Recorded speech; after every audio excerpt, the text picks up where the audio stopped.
Coming up in the programme this week, find out from a top knee surgeon how you can avoid some of the most common ski injuries, celebrate the start of winter at our antifreeze party, and Juliette Dyke heads to the O2 to check out London's first twin artificial ski slope. Hello and welcome to the Snowcast with me, Lizzie, and this week we've got another Abby with us. Yes, there are now two Abbies working at the ski club, but I'm the Abby who works in Ski Fresh Tracks, so hopefully you can remember who's who. Well, it's great to have you with us, Abby. Thanks.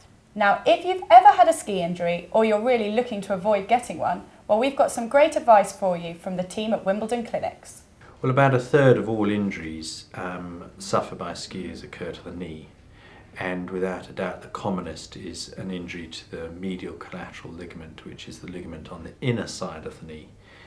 People tend to know about anterior cruciate ligament injuries because they are a more devastating injury, but they're less common than medial collateral injuries. I think good skiers often injure themselves because they're not paying attention on very often very simple pistes cruising home, whereas the more novice skier will injure themselves purely because their technique is not up to it. And so I think people should have lessons and ensure they have good technique. I think you need to be in shape. I think people view this as a family holiday once a year, but actually they're going off and taking part in a vigorous sport. Well, I'm the physiotherapist at Wimbledon Clinics, and the service we provide is a return to skiing after injury and or surgery. Well, a lot of skiers we've found have actually not returned to their skiing after an injury because they've been too scared, loss of confidence. That combined with the fact that there hasn't been a service available to recreational skiers like you get for the elite level skiers made us think there was a place for having this service. And the Warren Smith Ski Academy has teamed up with Wimbledon Clinics to run a return from injury camp in Verbier from the 7th to the 12th of December. If you're interested in finding out more, then please email the address on your screen. Now, here at the ski club, we're really excited to get back on the slopes, and we thought you might like to come and celebrate the start of the season with us. Come and join us at GJ's in Wandsworth on the 11th of December for some drinks and a few rounds on the dance floor. It's always a popular night and a great way to meet other members, as well as get in the mood for the snow. And you can find out more about this and other ski club events by going to our online events calendar. London has many attractions, but snow isn't usually one of them. However, this winter, the Alps are coming to the capital. Juliette Dyke reports. The O2 here in Greenwich has a history of transforming itself. It used to be known as the Millennium Dome and is now one of London's largest and most popular music venues. But this winter it's going to be transforming itself yet again. From this to this! The venue is hosting London's first indoor artificial twin ski slope from now until January 2009. Each slope is 45 metres long and gives Londoners the chance to try not only skiing, but a whole range of activities. Like snow tubing!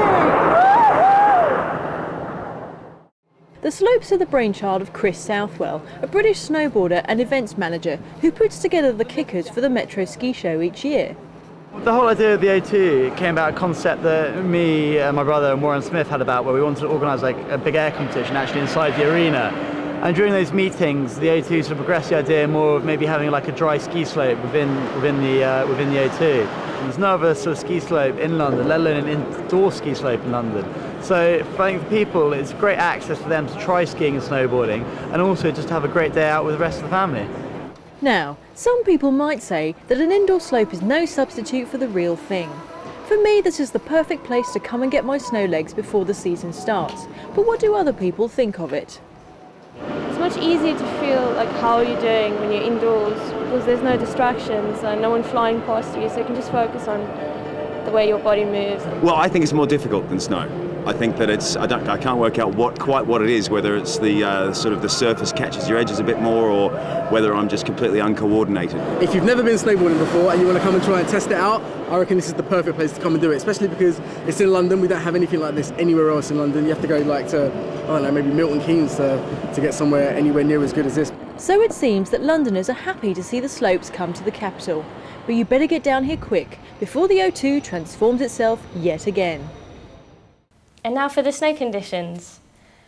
Early season conditions are great everywhere. Austria is doing well too. Saarbach is open with 15 lifts and you can ski all the way from the top to the bottom.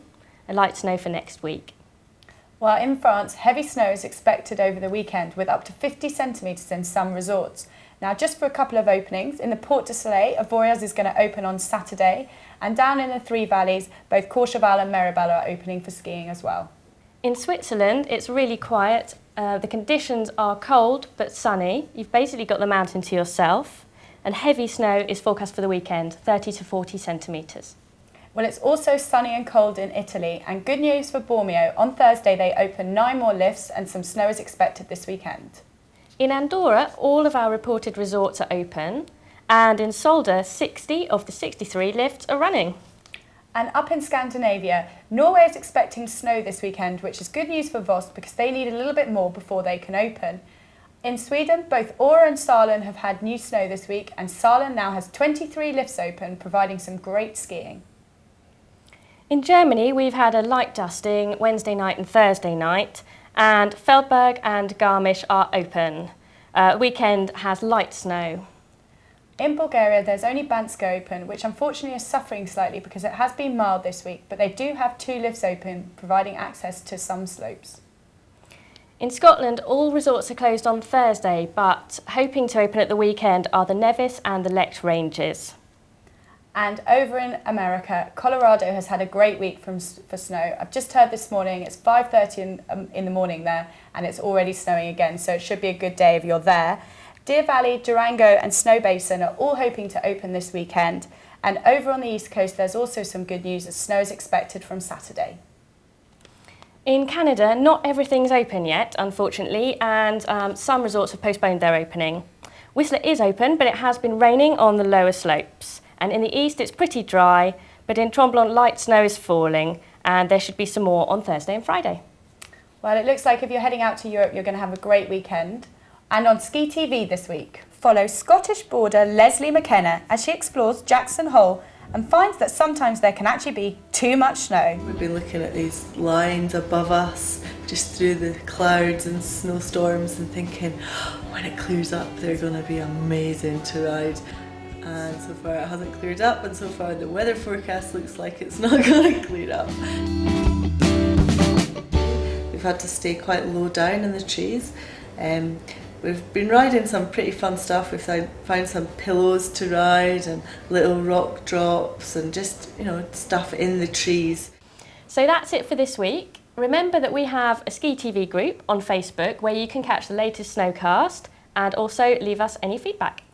And if you want us to read out a Christmas message from you, then post it on the group's wall and we'll read them out on our Christmas special on the 18th of December. Next week, we will be bringing you an extra special Snowcast straight from the French Alps. So until then, goodbye. Bye-bye.